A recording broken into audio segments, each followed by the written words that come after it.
Kisah ini bercerita tentang kisah Orpheus dan Eurydice, kisah percintaan dari legenda Yunani, mengenai seorang pemusik hebat dan seorang gadis cantik yang gagal karena ketidakberuntungan dan ketidakpercayaan.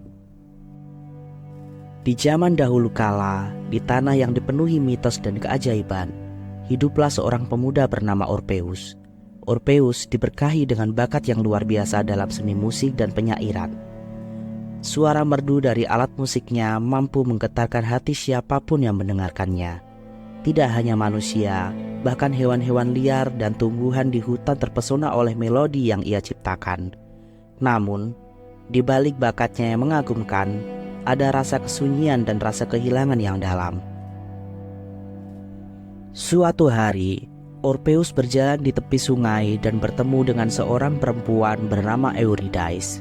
Matahari bersinar terang dan cahayanya tampak memancar di wajah Eurydice yang cantik. Mereka berdua saling tertarik dan dengan cepat jatuh cinta. Hidup mereka pun menjadi penuh warna, diisi dengan suara musik Orpheus dan senyuman manis Eurydice. Orpheus yang yakin telah menemukan belahan hatinya, akhirnya memutuskan untuk menikahi Eurydice, sosok gadis cantik yang ia cintai. Pernikahan yang indah dihiasi dengan bunga-bunga. Bahkan semua orang pasti berpikir bahwa pasangan ini akan hidup bahagia selamanya. Namun, kebahagiaan mereka berdua tiba-tiba berakhir. Ketika Eurydice pergi berjalan-jalan di hutan, tanpa disadari, ia tersengat oleh ular berbisa yang bersembunyi di semak-semak. Luka yang ia derita begitu parah, sehingga ia mengembuskan napas terakhirnya di dekat pohon rindang. Orpheus yang patah hati dan hancur oleh berita tersebut tidak bisa menerima kenyataan bahwa cintanya telah lenyap begitu saja. Rasa sakit dan duka yang mendalam mendorong Orpheus untuk mengambil keputusan yang luar biasa. Dengan tekad yang bulat, ia memutuskan untuk melakukan perjalanan ke dunia bawah, tempat yang dihuni oleh arwah-arwah orang mati. Tujuannya hanya satu, mengembalikan cinta sejatinya, Eurydice, ke dalam dunia orang hidup. Dengan alat musiknya yang ajaib, Orpheus memasuki alam baka yang gelap dan dingin. Lagu-lagu yang ia mainkan melintasi tembok-tembok neraka dan mencapai hati orang mati yang telah lama dingin. Arwah-arwah yang terasing dan terlupakan terdengar merindukan kehangatan hidup mereka dulu. Ketika musik Orpheus mengisi udara, air mata bahkan mengalir di mata dewa-dewa di Olympus. Ketika akhirnya Orpheus mencapai tahta Hades dan Persephone, sang ratu dunia bawah, ia diberikan izin untuk membujuk arwah Eurydice kembali ke dunia orang hidup. Tetapi ada syarat yang harus dipatuhi. Orpheus harus berjalan di depan Eurydice dan tidak boleh memandang ke belakang sampai mereka berdua keluar dari alam baka. Dengan hati yang penuh harapan, Orpheus dan Eurydice mulai berjalan melalui lorong-lorong gelap dunia bawah. Langkah mereka memancarkan suara yang hampir tak terdengar, diiringi oleh alunan musik yang penuh cinta.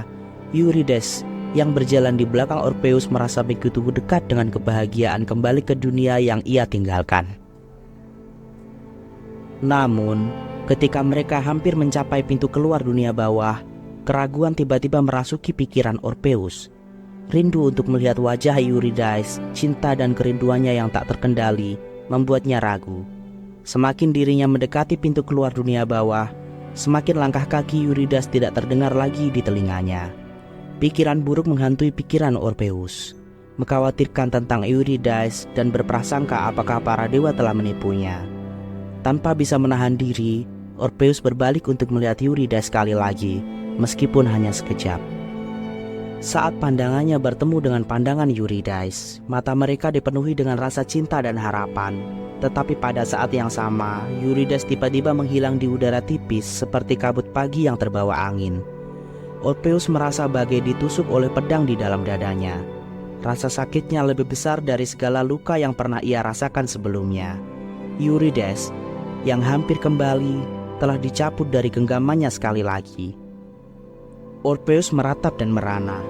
Tangisannya mengisi seluruh alam baka, menciptakan harmoni yang menyedihkan. Ia kembali ke dunia atas dengan hati yang hancur, meratapi keputusannya yang fatal. Kini, ia benar-benar tahu arti dari kehilangan, dan suara musiknya tidak lagi memiliki kegembiraan yang pernah ada sebelumnya. Sisa hidupnya dihabiskan dalam kesepian dan duka. Orpheus menjadi seorang penyair yang penuh dengan lagu-lagu penuh duka dan kerinduan. Setiap not musik yang ia mainkan adalah suara rindu dan kehilangan yang mendalam.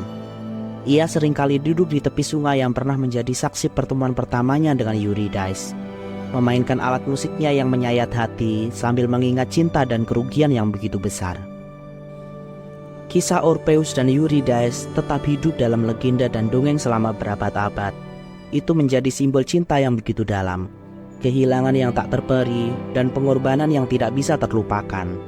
Dan begitulah, melodi sedih Orpheus terus menyayat hati dan memperingatkan manusia akan kerapuhan hidup dan cinta.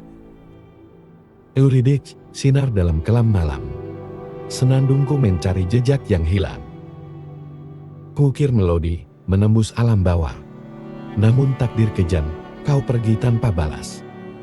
Aku menantang maut, melintasi lembah gelap, hanya untuk mendapatkanmu kembali. Namun dewa punya peraturannya sendiri. Engkau harus kembali, tinggalkan aku sendiri.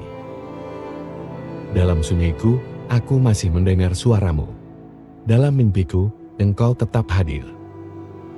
Meski terpisah oleh dunia yang berbeda, cintaku padamu takkan pernah pudar. Selamanya abadi.